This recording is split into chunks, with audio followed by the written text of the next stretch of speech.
lorsque tu as cette connaissance, tu vis la vie parfaite et tu es dans le bien-être. Parce que l'univers, Dieu a tout donné à l'homme, mais l'homme doit mériter pour le prendre. Parce que l'univers est un vaste réservoir d'abondance où tout le monde doit puiser. On ne va pas s'asseoir à la maison et puiser de l'eau. On va vers la source pour aller puiser. Parfois, on monte des collines. Il faut un effort pour obtenir. Mais l'univers a mis ça à notre disposition. Mais pas pour qu'on prenne sans faire d'effort. Je me rappelle quand j'étais encore pasteur, dans l'église où j'étais pasteur, on nous amenait d'abord, on faisait des cours de délivrance, des cours intermédiaires renforcés, après des cours de sciences sacrées, comme on nous disait. Après, on nous faisait faire le parler en langue après la cour de délivrance. Dans ce parler en langue, on vous amener à faire. Après, tu te mets à dire n'importe quoi. Parfois, tu n'es même pas conscient de ce que tu dis. Et personne à côté ne comprend ce que tu racontes. C'est des phénomènes illusoires et diaboliques. Appelons ça diabolique entre guillemets. Aux sources d'Afrique.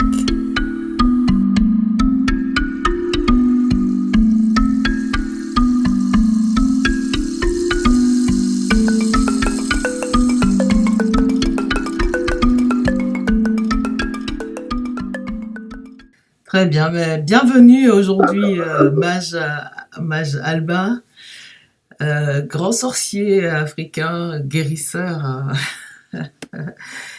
et enseignant aujourd'hui qui a décidé de nous édifier à travers les réseaux sociaux.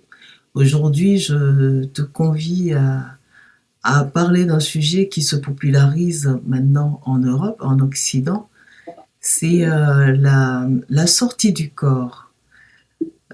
Maj, je suppose que vous connaissez cette pratique. Qu'est-ce que vous pouvez nous en dire aujourd'hui? Loin d'être une pratique, la sortie du corps est notre réalité. C'est notre état naturel. Qu'on le veuille ou non, on fait ce qu'on appelle la sortie du corps. Les gens appellent ça la sortie du corps. Au fond, il s'agit d'un voyage à l'intérieur de soi-même. Parce que l'homme est un multivers. Le fait qu'on a amené dans la croyance populaire que l'homme sort, il va où? Quand il sort, où va-t-il? Puisque le ciel est dans sa propre conscience, où va-t-il? Autre qu'à l'intérieur de lui-même. Il s'agit là d'un voyage à l'intérieur de soi-même dont il faut être conscient. Le seul problème, c'est que les gens font ce voyage à l'intérieur d'eux-mêmes tous les jours, toutes les nuits quand ils sont au repos, mais ne sont pas conscients qu'ils le font. C'est ce qui explique les rêves et autres. Ils ne sont pas conscients de cela, mais dans la réalité, ce qu'on appelle vulgairement la sortie du corps est un voyage à l'intérieur de soi-même. Soi-même en tant que l'univers infini, en tant que le soi, en tant que le tout. Est-ce que vous êtes en train de nous dire que les rêves, c'est des sorties de corps? Effectivement, tout le monde a l'état de repos, à l'état de sommeil et voyage. L'âme humaine se détache du corps. C'est ce que ceux qui ont fait des sciences ont appelé le cordon d'argent qui relie l'âme au corps physique, qui est la terre. Mais ils l'ont dessiné, ils l'ont conçu, ils l'ont visualisé par rapport au fait qu'ils avaient une vision extérieure de la sortie du corps. Or, la réalité, la vision intérieure de la sortie du corps, parce que dans la réalité, l'âme ne se détache pas du corps. Elle voyage à l'intérieur du corps. L'intérieur du corps étant un multivers. Elle n'est pas détachée de ce corps-là. C'est plutôt les formes que cela prend qui donnent l'impression qu'on se détache de son corps. Mais dans la réalité, on ne s'en détache pas. Et comment ça se fait que les gens se retrouvent au-dessus d'eux-mêmes en train de se voir alors? C'est une illusion. C'est une réalité illusoire parce qu'on a éduqué les gens à vivre selon la croyance, dans la croyance selon laquelle on se détache de son corps pour aller quelque part. Et puisque l'univers a la capacité de nous faire vivre nos réalités par nos pensées, nos émotions, fais montrer le frère, par nos pensées et nos émotions, ce que nous pensons se manifeste. Donc, nous faisons le voyage à l'extérieur du corps en croyant que nous voyageons à l'intérieur, à l'intérieur du corps en croyant que nous faisons un voyage à l'extérieur de nous. Ah, c'est un concept vraiment particulier du coup. C'est vraiment, effectivement, on a une vision extérieure et c'est difficile maintenant de le mentaliser à l'intérieur. Et qu'est-ce qu'on va chercher? Le vrai voyage se passe à l'intérieur du corps, à l'intérieur de soi-même. Ce n'est pas à l'extérieur. Le voyage se fait à l'intérieur de soi-même. Ce n'est pas à l'extérieur du corps. Lorsqu'on atteint un certain stade de la conscience, où on est conscient de la sortie astrale que l'on fait, on comprend que c'est à l'intérieur de soi-même que l'on fait ce voyage.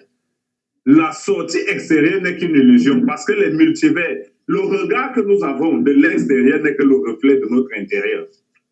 Ça, c'est une réalité fondamentale qu'il faut que les gens perçoivent.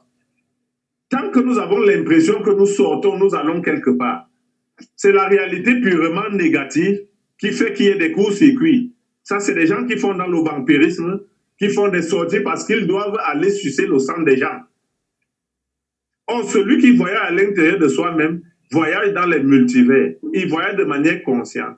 Il va vivre des réalités, des réalités indiscutables qui n'ont rien à voir avec le vampirisme. On a plus prôné le voyage lié au vampirisme, celui où les gens entrent dans une boîte de sardines, ils vont rejoindre des gens qui dorment, ils vont sucer leur sang à travers les moustiques et autres, et tout ce qui peut se passer tel qu'ils le font. Ça peut se passer de façon extérieure, mais le voyage dont je parle, celui du détachement, qui permet à l'homme dans sa conscience de manifester le divin, ne peut se passer qu'à l'intérieur de lui. C'est très intéressant parce que ça fait deux concepts différents du coup. Un où on entre en soi, où on se connecte à sa divinité. Et donc l'autre où l'on vampirise, c'est ce qu'on appelle peut-être la sorcellerie mauvaise aujourd'hui. Effectivement. C'est celle qui est liée au vampirisme, c'est celle qui est liée aux gens qui sont dans des confréries où ils détachent leur âme pour se retrouver, faire des réunions nocturnes, aller faire des réunions dans des endroits précis. Donc, ils jouent entre les réalités spirituelles existantes liées à la création et les réalités illusoires de la vie du corps, de la réalité spatio-temporelle. Ils sont entre les deux mondes. Mais dans la réalité divine, l'âme humaine en tant qu'esprit divin ne se détache jamais de lui-même. Parce qu'il est l'être. L'être est le tout. L'être, c'est Dieu. Dieu, c'est l'univers infini. Et toi, en tant que Dieu, tu ne te détaches jamais de toi, mais tu fais un voyage à l'intérieur de toi parce que tu es cet ensemble-là. En toi, il y a tous ces éléments. C'est pourquoi pendant qu'on causait en off encore, je t'ai dit, tu n'as pas besoin d'aller au village pour te connecter avec tes ancêtres parce qu'ils sont à l'intérieur de toi. Toi, en tant que le multivers, tu peux te connecter à eux partout où tu es.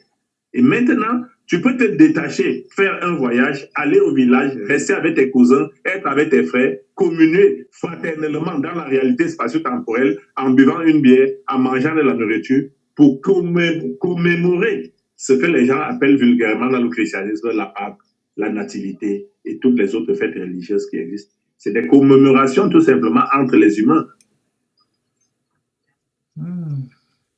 Est-ce qu'il existe un terme ou un concept équivalent dans votre tradition, dans ta tradition? Comment vous appelez ça? Je ne comprends pas tout. Comment vous appelez le fait de faire cette sortie du corps chez vous? Juste un mot dans votre langue. Dans ma langue, Oui. dans ma langue, c'est plutôt une allégorie.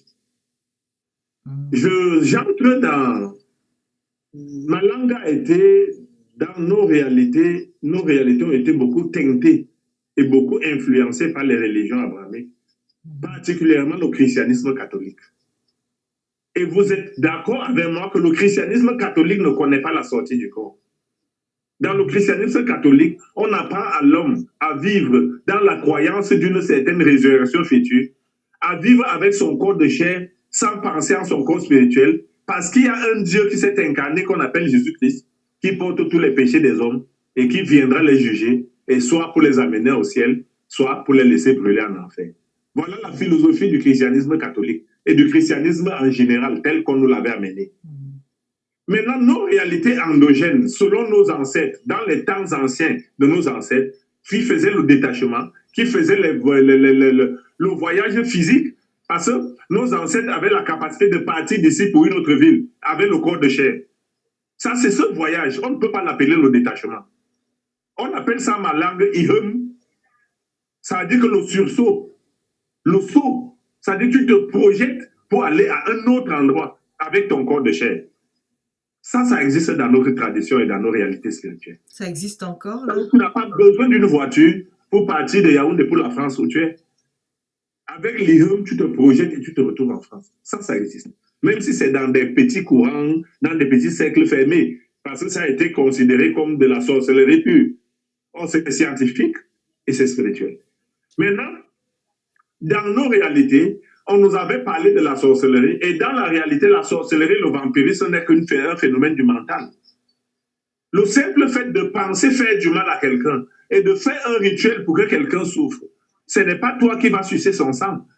C'est les entités qui sont au service de ton rituel que tu as fait pour envoûtement, qui vont soit prendre la forme du moustique, soit provoquer un accident, soit faire un acte où tu vas faire une fausse erreur, tu te blesses et le sang va couler à flot pour qu'ils récupèrent ce sang de manière subtile, parce que c'est le sang subtil qu'ils utilisent pour s'abreuver de ce sang subtil.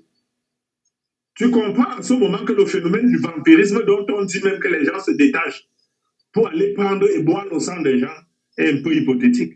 Parce que dans une projection que j'avais faite, où j'étais allé voir comment ça se passe, je n'ai pas vu où on prenait le sang de quelqu'un directement. Ça se prenait indirectement par les moustiques qui piquent les gens, par des accidents de circulation où le sang coule à flot, par des erreurs de blessures, par les chirurgies où il y a des sorciers qui vont plutôt couper une veine pour que le sang coule beaucoup et autres, par des agressions où on te blesse et une veine se coupe et le sang coule. C'est comme ça qu'ils le récupèrent de manière subtile, ils le transforment avant de l'utiliser parce que c'est les corps subtils qui ont besoin de ce sang, ce n'est pas les corps physiques. Même si de plus en plus les croyances et certaines personnes pensent qu'ils peuvent prendre le sang humain, on blesse quelqu'un, on prend son sang, ou le sang d'un serpent, on boit dans un verre. Vous voyez qu'il y a beaucoup d'illusions et des erreurs et de tromperies, de l'ignorance que les gens manipulent et ils font un lot qui finit par embrouiller les gens. Or, la réalité spirituelle est unique. Donc, je comprends qu'il y a beaucoup de mental dedans. Donc, comme vous dites, vous allez dire souvent, l'univers est mental. Du coup, c'est beaucoup par le mental qu'on peut se projeter et commander l'univers pour ce qu'on a envie. Si on a envie de sucer du sang de quelqu'un, il suffit d'être chez soi et programmer ou envoyer une commande à l'univers par son mental. Effectivement.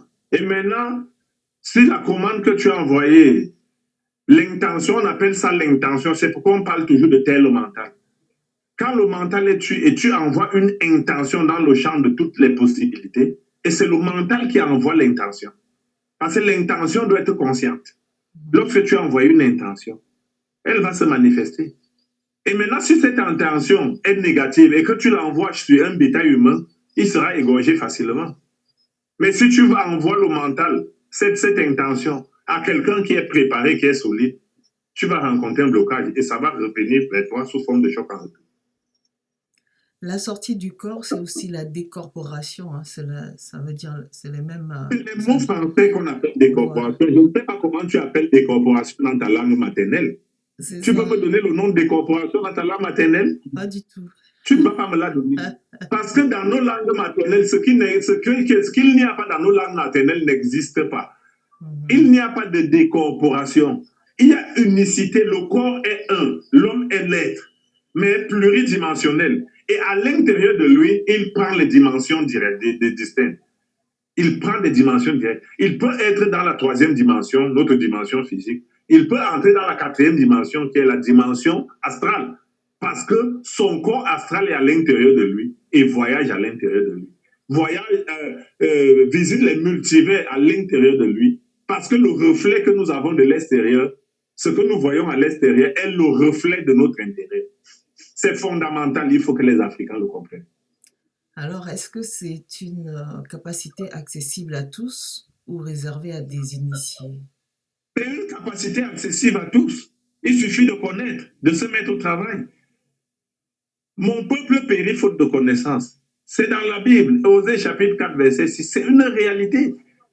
La connaissance est ce que l'on acquiert par l'apprentissage. Au lieu de vivre dans le bâclé en croyant qu'il y a des gens que l'univers a choisis pour avoir certaines capacités, ayons conscience que nous sommes tous Dieu. Chacun de nous a le même esprit de Dieu à l'intérieur de lui et qu'il permette à cet esprit de manifester son pouvoir à l'intérieur de lui. Nous n'exploitons même pas ce pouvoir 1 pour 1000. Nous avons tous accès à cela. Mettons-nous à l'école du savoir. et de la connaissance, tout simplement. À quoi ça sert de s'y mettre? À vivre la paix intérieure, à vivre la vie parfaite. Le bien-être étant la base de notre univers, le fondement de tout ce qui est. Lorsque tu as cette connaissance, tu vis la vie parfaite et tu es dans le bien-être. Parce que l'univers, Dieu a tout donné à l'homme, mais l'homme doit mériter pour le prendre. Parce que l'univers est un vaste réservoir d'abondance où tout le monde doit puiser. On ne va pas s'asseoir à la maison et puiser de l'eau. On va vers la source pour aller puiser. Parfois, on monte des collines. Il faut un effort pour obtenir. Mais l'univers a mis ça à notre disposition. Mais pas pour qu'on prenne sans faire d'effort. Nous devons prendre conscience que nous devons laisser la paresse. Nous devons nous détacher de la peur dans laquelle on nous a formaté à vivre et vivre notre vraie vie, qui est la vie de courage, la vie de travail et la vie d'abondance. Je parle de l'abondance dans tous les sens et dans tous les domaines. Maj, comment se déroule concrètement une sortie de corps, selon votre expérience?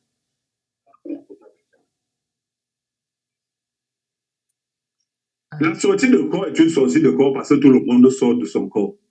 Quand tu dors, tu sors de ton corps. Le rêve que tu fais n'est rien autre qu'une sortie du corps virtuelle, mais une sortie du corps dont tu es inconsciente. Maintenant, rends cette sortie du corps consciente, parce que la sortie du corps est ton état naturel. Puisque la sortie du corps est ton état naturel, sors de ton corps. Apprends à sortir. Et comment apprend-on à sortir? C'est la méditation. Tout simplement. Quand tu fais dans la méditation et que tu actues le mental, quand le mental cesse d'être bavard, tu dis tout simplement le mantra, je veux sortir, je veux sortir, je veux sortir. Tu finis par sortir. Là, tu sors de manière consciente. Parce que tu sors en disant, je veux sortir. Et là, il faut avoir une intention de cette sortie. Je prends un exemple. Je veux aller rencontrer Afi. Je veux sortir. Je vais en France rencontrer Afi. Je vais en France rencontrer Afi. Je vais te rencontrer. Tu vas faire un rêve en me voyant à côté de toi. Je vais être à côté de toi. Peut-être tu es malade. J'ai besoin de venir te soigner. Je mets l'intention de venir te soigner parce que tu es loin, je ne peux pas avoir accès à toi. Je mets l'intention de venir te soigner. Je vais me retrouver à côté de ton lit, au bord de ton lit, et je vais te soigner et vais repartir. Maintenant, si tu as la clairvoyance, tu vas vivre sous forme d'un rêve que j'étais à côté de toi. Tu as dit que j'ai rêvé comme si Maj était à côté de moi, il était en train de me soigner. Mais c'est une vérité. Nous étions donc en phase dans les plans subtils. Est-ce qu'il y a des dangers à ça, maître? Aucun. Danger zéro. C'est les sorties de vampirisme où les gens partent entre les deux dimensions. La troisième et la quatrième dimension, ils sont là au milieu. Ils utilisent leur corps de chair pour faire semblant de voyager, pour aller faire. C'est eux qui peuvent être co-sécurités. Mais quelqu'un qui fait un voyage à l'intérieur de lui, on va le co-sécuriter comment? Parce que tu es une partie de moi, tu es à l'intérieur de moi, je suis à l'intérieur de toi. Nous sommes tous dans le même univers. Je suis allé où? J'ai retrouvé juste Afi à l'intérieur de moi, tout simplement. Je serais co-sécurité comment? Le danger. En Europe, ces expériences sont de plus en plus popularisées. Comment percevez-vous cet engouement? Les expériences qui sont faites en Europe sont des expériences qui ont trait plus à la psychanalyse et aux phénomènes psychiques. J'ose penser, moi, je pense, je peux me tromper, que c'est des phénomènes plus illusoires que réalité spirituelle. Vous savez, dans les religions abrahamiques du christianisme éveillé qu'on nous avait apporté au pays, ici en Afrique, on nous avait fait parler, on nous avait fait croire au parler en langue. Je me rappelle quand j'étais encore pasteur, dans l'église où j'étais pasteur, on nous amenait d'abord, on faisait des cours de délivrance, des cours intermédiaires renforcés, après des cours de sciences sacrées, comme on nous disait. Après, on nous faisait faire le parler en langue après la cour de délivrance. Dans ce parler en langue, on vous amener à faire après tu te mets à dire n'importe quoi. Parfois, tu n'es même pas conscient de ce que tu dis. Et personne à côté ne comprend ce que tu racontes. C'est des phénomènes illusoires et diaboliques, appelons ça diabolique entre guillemets, qui ne sont rien autre que de l'illusion pure. La plupart des gens dont on amène à faire le voyage astral, c'est des voyages d'illusion. On leur fait croire un voyage parce que le cerveau humain a la capacité de créer. Dès qu'on met ton cerveau humain dans un principe de voyage, il va créer un voyage et tu vas croire avoir vécu un voyage. Qu'est-ce qu'on nous ramène de ce voyage? Le voyage, généralement, on va dans l'astral puisé. La ville de Paris a été copiée dans le modèle d'en haut. Les connaisseurs sont allés dans la salle puiser, tricher. L'identité de cette ville est amenée à Paris. C'est pourquoi Paris est une ville particulière. Dans le monde, Paris est une référence. Parce que ces architectes sont allés dans l'astral puisé, à l'intérieur d'eux-mêmes. Et ils ont copié, forme de copier-coller. Là, c'est le vrai voyage astral. Mais de plus en plus, on nous amène à faire des voyages bêtes. Lis un peu le livre de Vincent Guilhem, Les lois spirituelles. Voilà un exemple typique de voyage astral. Si tu lis ce livre, tu vas comprendre comment Vincent Guilhem a fait le voyage astral. Tu verras la manière, la méthode qui a été utilisée. Elle est largement différente des méthodes qui sont vulgarisées, qui ont trait à la psychanalyse. Ah oui. Pourquoi, selon vous, alors, ces pratiques avaient été historiquement mal vues et diabolisées dans certaines sociétés africaines? Ce n'est pas la société africaine qui a diabolisé cela, c'est la société occidentale. Avec la colonisation, ils ont utilisé les impérialistes pour endormir les Africains. Et pour endormir les Africains, il fallait présenter le caractère diabolique de la culture africaine. Tout simplement. Ceux qui avaient la connaissance, on a brutalisé, on a tué. On les a sacrifiés. Maintenant, le commun de mortels est resté endoctriné. On leur a donné la doctrine, l'évangile. On leur a donné un évangile tronqué, manipulé et autres, et ils ont accepté. Voilà, c'est ça qui a fait à ce que nos valeurs endogènes soient diabolisées. Mais aujourd'hui, il y a un regain de conscience. Et il y a un besoin pressant de reconstituer et de revaloriser nos valeurs endogènes. Et ça va se faire. Je suis un des acteurs. D'une manière ou d'une autre, petit à petit, ça va se refaire, ça va se reconstituer. L'Afrique a des réalités vraies, mais il faut maintenant éduquer l'Africain à l'amour, parce que l'Africain a perdu toutes ses valeurs morales et spirituelles. Est-ce qu'il est dangereux quand même de vulgariser ça sur ces pratiques sur Internet ou dans les médias sans guide? Le bien et le mal sont les aspects différents de la même réalité. Nous vivons à une époque où il ne faut rien cacher. Pour moi, il faut vulgariser, mais vulgariser les vrais enseignements. Pas des enseignements mensongers tronqués qui vont tromper les gens. Permettre à l'homme d'avoir accès à la connaissance et d'utiliser son niveau spirituel pour faire soit du bien, soit du mal. Parce que c'est les aspects différents de la même réalité. Personne ne peut connaître l'amour sans avoir connu l'ego, sans avoir expérimenté l'ego. C'est impossible. Personne ne peut connaître le bien, la paix intérieure, sans avoir connu la douleur et la souffrance. C'est impossible. Et il faut traverser ces étapes pour atteindre les sommets. Autant mieux donner la connaissance aux gens. Et quitte à chacun d'utiliser soit en s'embrouillant, soit en faisant mal, mais un jour il prendra conscience de ses erreurs et il utilisera cette connaissance pour le bien. Je suis passé par là. J'étais le guérisseur qui punissait. J'étais le guérisseur qui était un justicier. Aujourd'hui, je suis un guérisseur qui suit amour. Parce que j'ai appris à comprendre que cette justice que je croyais n'était pas la bonne. La meilleure justice est l'amour. Alors, que conseillez-vous à quelqu'un qui souhaite expérimenter la sortie du corps On n'expérimente pas la sortie du corps. La sortie du corps est notre état naturel. On la vit. Expérimenter, c'est essayer quelque chose qui n'est pas en soi. Comme le bien-être, comme la richesse, comme la santé, la sortie du corps est notre état naturel. Nous devons prendre conscience de cet état naturel et vivre notre vie en conséquence, tout simplement. Si j'ai un conseil à donner aux Africains, aux humains et autres, faites ce que vous appelez sortie du corps. Apprenez à faire la sortie du corps, mais apprenez la meilleure méthode, la bonne méthode. Et la bonne méthode passe par la méditation et la patience. Parce que cette sortie du corps ne se manifeste que lorsque tu es prêt. En voulant consécuter les choses et aller vite, on finit par faire la mauvaise sortie du corps. Et là, on peut écoper ce qu'il ne faut pas. On ne sort pas parce qu'on veut sortir absolument, on sort parce qu'on est prêt à sortir. Lorsque l'élève est prêt, le maître apparaît. C'est ça. Est-ce qu'il y a des erreurs fréquentes ou des idées reçues à corriger par rapport à ça? Non, on va corriger quelque chose qui est. Quand quelque chose est, qu'est-ce qu'on a à corriger? Est-ce qu'on a à corriger Dieu? Dieu est l'être. Il est. On va corriger Dieu comment? L'homme est Dieu. Tout est en lui. Qu'est-ce qu'il a à corriger autre que se laisser aller?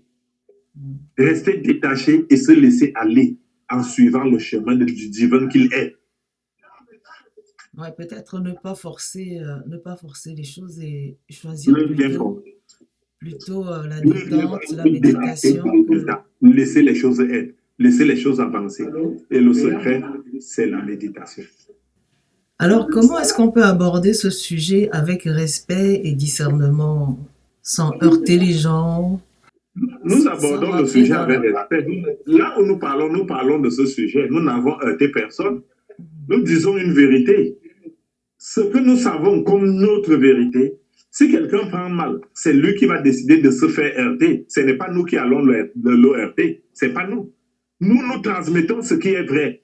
Et cette vérité est unique. La vérité est une. Il n'y a qu'une seule vérité, même si elle est interprétée par des façons différentes.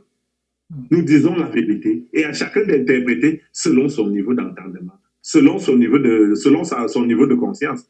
Parce que la conscience est unique, mais elle se manifeste sur les degrés de conscience. Nous envoyons la bouteille à la mer. Celui qui va la capter va comprendre selon son niveau. Et c'est à lui d'exploiter selon son niveau, parce que c'est toujours quelque chose qu'il va gagner. Au Togo, on a un village où les gens sont vraiment spécialisés dans ça, dans la sortie astrale, à tel point où il est communément raconté qu'ils font des voyages, ils se transforment en avions, ou bien il y a des avions qui emmènent toutes les nuits toute une communauté de gens à voyager dans l'astral. Ils partent en avion, des fois il y a des crashs d'avions. Je n'en ai jamais vu. C'est dans le volet entre les deux dimensions que j'ai parlé. On n'en a pas besoin. On n'en a pas besoin aux choses d'Afrique. Oui, si nous sommes encore au niveau, nous voulons vivre la matière. D'accord. Vivons la matière, mais moi, je ne suis pas à ce niveau-là. Moi, je suis dans la dimension astrale, dans la manifestation du divin en l'homme. Si l'homme est Dieu, qu'est-ce qu'il a à faire dans une boîte de sardines? Pour se détacher, pour être à l'intérieur de lui. C'est donc la pratique de la boîte à sardines, c'est ça? Qu'est-ce qu'il a à foutre? C'est cette boîte de sardines, cette chaussure qu'ils appellent l'avion. C'est de l'illusion des deux mondes.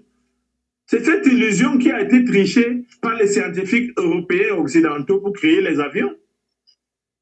Ça, c'est pour exploiter dans les pratiques de la réalité spatio-temporelle. Or, la finalité de l'homme, c'est de manifester le divin, c'est de fondre avec la source. C'est d'être un avec Dieu et devenir maître ascensionné. Alors, expliquez-nous un petit peu. Expliquez-nous un petit peu. Ça veut dire que des gens prennent une boîte de sardines et la nuit, ils décident énergétiquement de rentrer dedans. Et c'est la boîte de sardines qui se transforme en avion pour voyager. C'est ça qui se transforme en avion, ou une chaussure, une vieille chaussure et autres. C'est des véritables avions et autres dans la nuit, quand tu as les yeux pour voir. Mais c'est dans le domaine de la sorcellerie négative et du vampirisme que les Européens ont utilisé pour créer des avions vrais qui volent dans l'astral, qui volent dans l'atmosphère. C'est du domaine du bas astral. Moi, quand je parle de l'astral supérieur.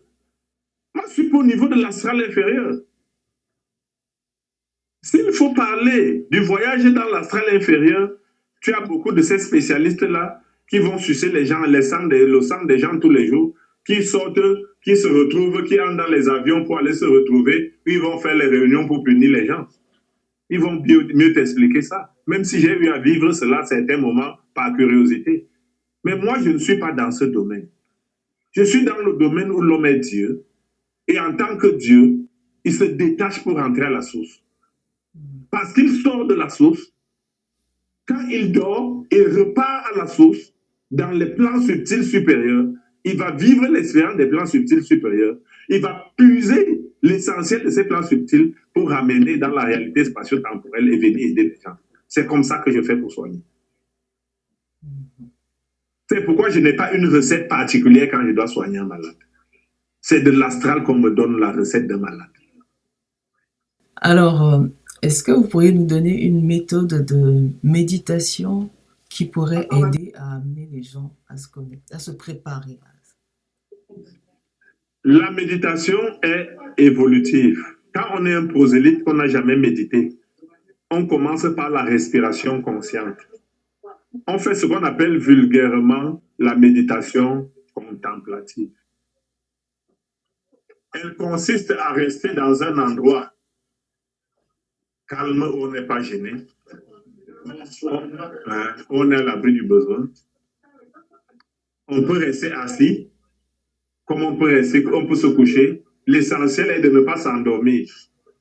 On doit rester dans une position où on se sent bien. Maintenant, on va prendre 3 grandes inspirations et 3 grandes expirations en ressentant son corps. Tu vas sentir ton corps se mettre dans un état vibratoire. Mais la vibration doit être caressante.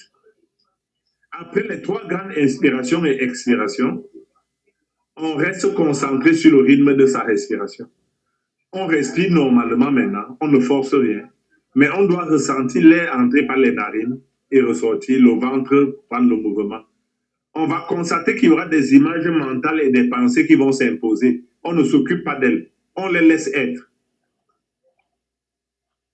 On voit les pensées entrer et sortir. Petit à petit, les pensées vont disparaître. On dit là que tu es entré dans tu as tué le mental. C'est quand le mental est tué qu'on passe à la deuxième étape. La deuxième étape, quand les gens auront compris cela, on passera à la deuxième étape. Je pourrais vous donner le secret de la deuxième étape. Très bien. Maj, est-ce que vous avez quelque chose, un conseil ou un message particulier à ajouter à ce moment d'information très enrichissant? Un conseil?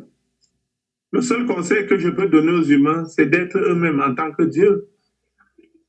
De cesser de vivre dans l'illusion, les réalités illusoires. De ne pas considérer le corps physique parce qu'il va devenir un engrais après le décès. Que c'est le démon qui a à son intérieur, dont l'esprit divin en lui, que Wendaya a appelé le démon à l'intérieur de la machine, qui est lui, qui est l'homme. C'est ça qui fait de l'homme Dieu. Quand l'homme dit « je suis Dieu », je suis la conscience d'être Dieu, il parle de cet esprit-là en lui, qui est lui-même. Vivre pleinement cet esprit. Le « je suis ». Être conscient de cet esprit en soi, qui est soi-même, et le vivre. Donner du plaisir à son corps de chair, parce qu'on en a besoin. Vivre le corps de chair pleinement en considérant son corps de chair, en le nourrissant, en lui faisant, en le lavant, en faisant qu'il soit aussi joli avec la peau qui brille comme la tienne, comme je vois là maintenant, en se faisant son maquillage comme il faut pour se sentir bien, mais mettre l'essentiel de sa vie dans le corps astral, dans son âme, qui est sa raison d'être. Ça passe par le respect de sa culture. Nous avons nos réalités endogènes qu'il faut respecter, qu'il faut valoriser, mais il faut aussi comprendre qu'il y a des excès aussi dans certaines cultures. En toi, il y a la vérité. Puisqu'il y a la vérité en toi, fais uniquement ce qui te permet de te sentir bien, parce que ce qui te permet de te sentir bien est la vérité. Cette vérité à l'intérieur de toi. Respecte ta culture sans être aveugle des excès. Les excès, ton esprit va rejeter. Toutes les cultures ne sont pas propres à 100%. Mais tu es propre en tant que divin. Vis pleinement ta vie divine. Et en vivant pleinement ta vie divine, tu connaîtras la santé, la beauté, la joie et la paix. La richesse matérielle n'étant qu'un additif. Quand tu as ces éléments-là, tu es riche. Cette richesse matérielle va te suivre. Voilà la véritable raison d'être de la vie. Merci beaucoup, maître.